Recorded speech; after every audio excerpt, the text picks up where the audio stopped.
All right, here's 5-2, day 2. We'll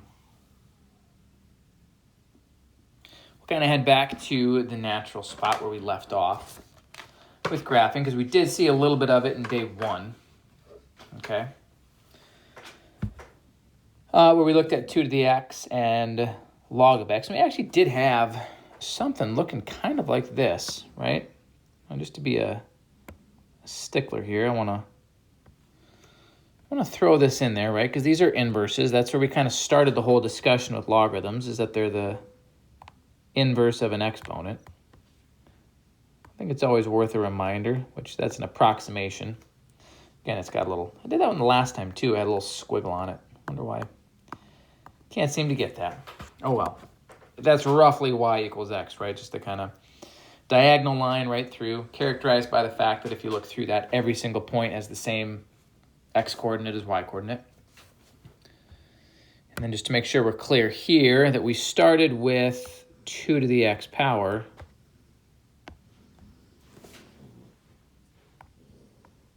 And this one in blue was log base 2 of x.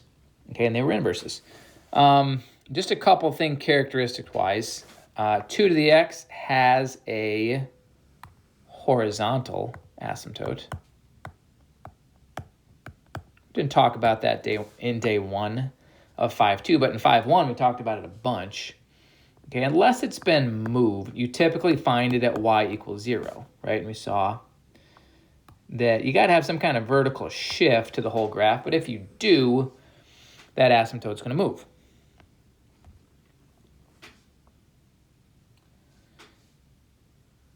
Log base 2, and again, they kind of keep taking this approach that they're just opposites, right? Exponential has the horizontal one.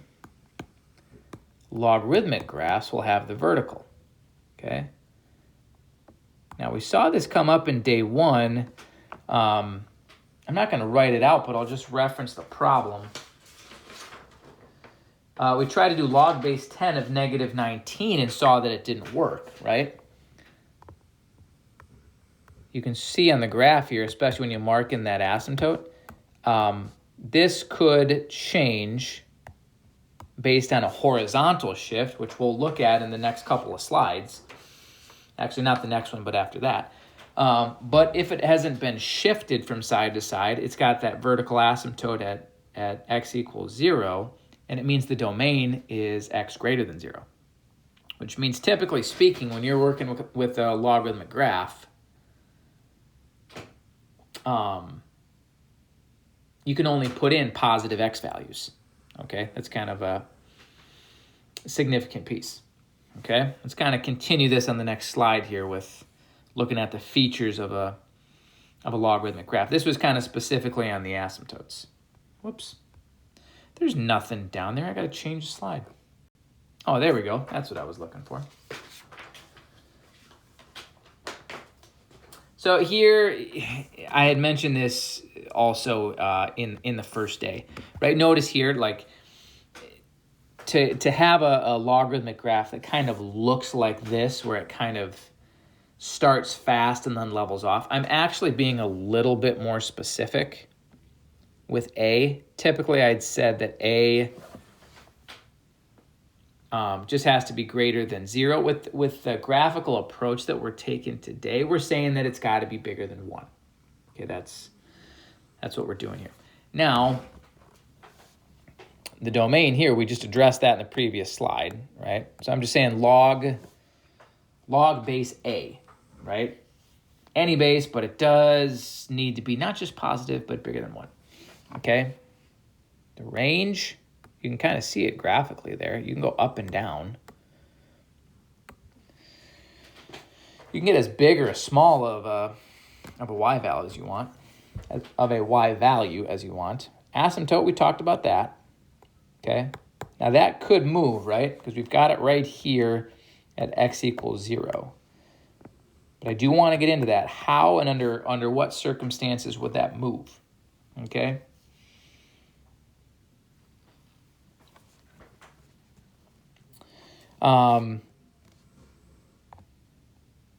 this gets back to the inverse thing. This would be a reflection of a to the x over the line y equals x. Right, just think and look back at the examples that we saw where a was 2, okay?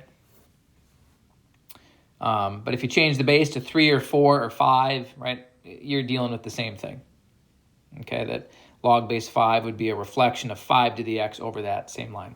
Y-intercept, right? Interesting thing here, you can actually generalize. It doesn't matter what the base is, you're going to have a y-intercept at x equals 1. Okay, and here's what would be going on. I want to give you a little context on that. As always, we'd say at our x-intercept, it means that y is 0, okay? If we think about this as an exponent, what we're saying is this. A to the 0 power would equal x, right? And you're like, well, wait a minute. You know, anything to the 0 power would have to be 1, so the base actually doesn't matter. You would find your x-intercept at 1. Now, if you throw in like vertical and horizontal shifts, this is going to change, okay? Because notice, I just said if it was log base a of x. That's the only case that we're looking at, okay? So now let's take a look at some of those kind of shifts. All right, keep in mind here, kind of want to talk over what's going on with the shifts. As we typically do when we look at these, I'm talking about sketches, right? When I say sketch the graph, I'm not making a table. I'm not going to look at exact solution points. The x minus 1 right here is you got a shift.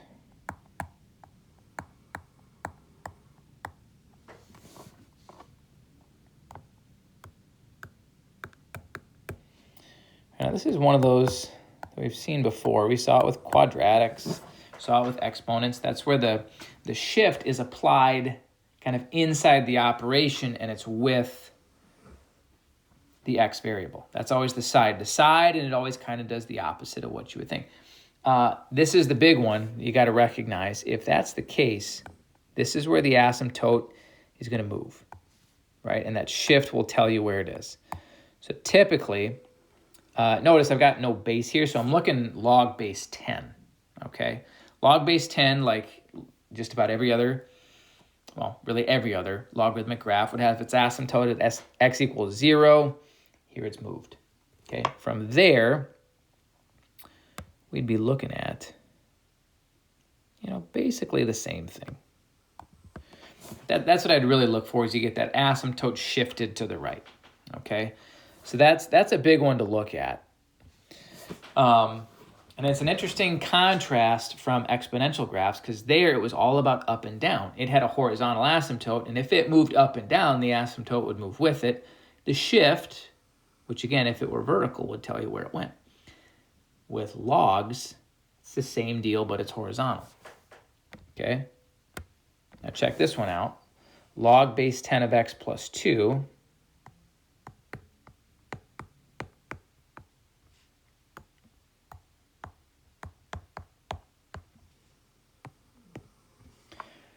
shifted 2 units up, okay? Now I'm going to mark the asymptote here, but I go ahead and put it right at x equals 0 because it didn't move, right? I could go right here, just kind of put 1 point because it's really going to have the same shape. And this one right here, I could do the same thing. It's kind of approaching that asymptote. Okay. That sketch isn't great. It really should approach the asymptote as it decreases, right? As my line is going up, it gets closer. That's not really how it goes, but that's okay. Really the big thing to see there, if you have just a vertical shift, that asymptote doesn't move, right? It's side to side that's going to end up moving it.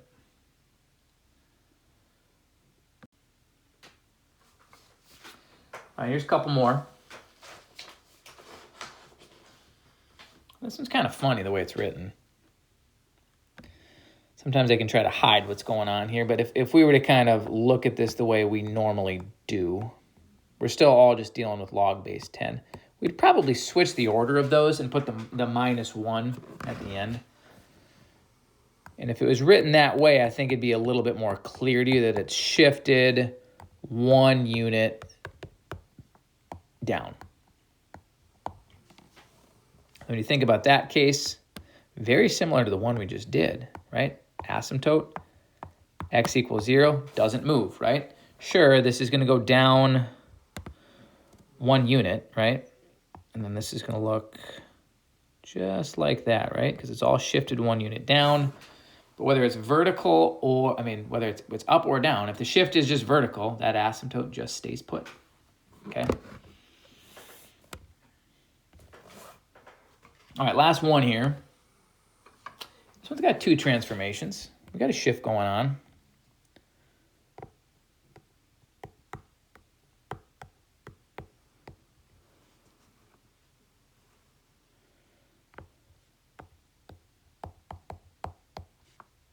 That x plus 3 is going to shift it 3 units to the left, right? And before I forget, I'm going to go mark that now. That's the really big one,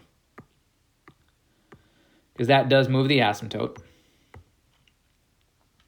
Now, I didn't mention this on the other one. Probably should have, right? But if we were to talk domain, right, it changes that too, right? On the other one, let's see, a couple slides ago.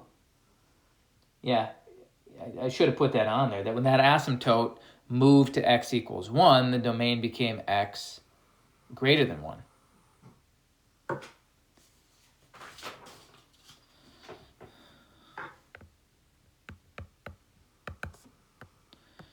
Same deal here, that when that asymptote moves, it does change the domain as well, okay? It would be x greater than -3. You could put in -2 or -1 as your x values, and you're gonna get a y value as an answer. It's gonna happen, okay? And here, I'm actually gonna do this in 2 separate little parts, okay? Because the other thing we have going on is this negative sign. This is also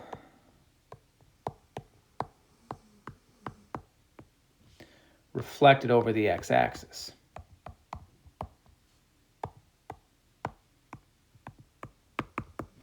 Now, if I were to do that first, that would just look something. This has got to be like a mirror image here.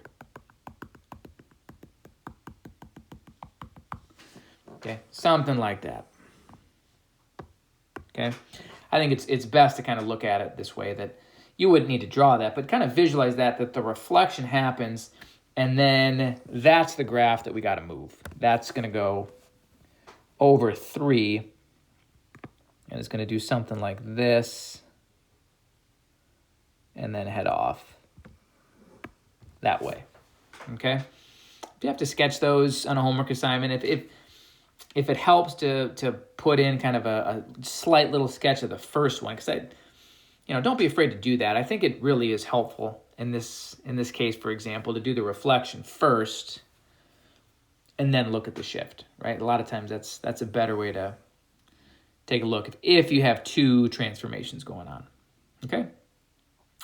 We'll call it quits there for 5-2 day 2. Really, honestly, that's about as far as we're going to take graphing with logarithms. It's going to be pretty basic, few basic transformations and producing a few basic graphs, but that's a pretty good snapshot today of what you're going to see.